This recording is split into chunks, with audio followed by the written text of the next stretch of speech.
story how a client and I were both injured in one of my cases by religion. My client was mentally ill, a severe form of mental illness where there was a pattern of going into mental health crisis and just abandoning the family for periods of time, coming back, leave, coming back. That went on for several years in this marriage. And during one of the crisis cycles where my client disappeared to who knows where, the spouse, who was just done, just tired, filed and obtained a divorce legally.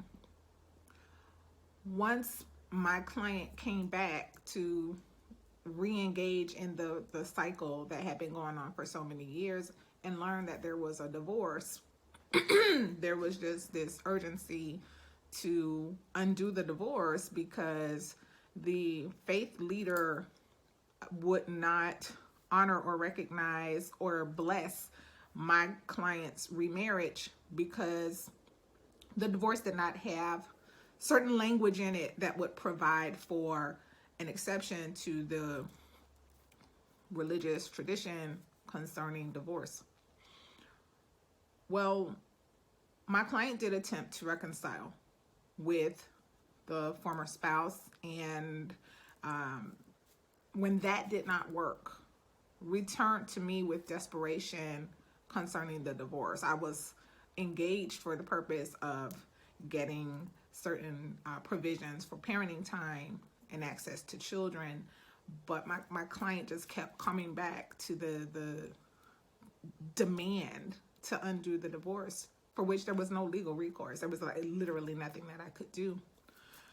And because of the rigid rule of this faith community, my client's desperation coupled with the mental illness, it just convulged into a vicious personal attack on me. One of the most harmful interactions I've ever experienced with a client. Some of the most hurtful things that could ever be said were said because of my client's desperation.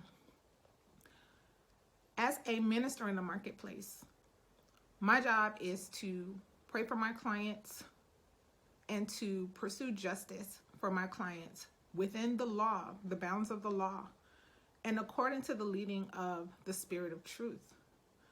And whether you are a minister in the marketplace, serving as an attorney, or whether you are in the faith community as a faith leader, my challenge to you is, how can we better serve families without the rigidity of tradition, which doesn't always necessarily conform to the scriptures?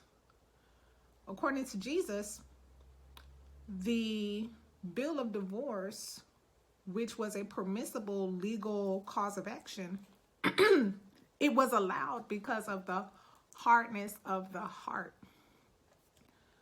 Sometimes people become hardened in their marriage. Our goal and our mission would be to reach that person and help them get on a course of healing so that they can begin to have tenderness of heart again towards their spouse, their family, their marriage. Sometimes that happens and sometimes that doesn't. Are we leading and guiding in a way through the guidance of the scriptures and the Spirit of truth to minister reconciliation, mercy, and the loving kindness of the Most High? Or are we cornering people into a framework that leads to guilt, shame, and condemnation? We're all in this together.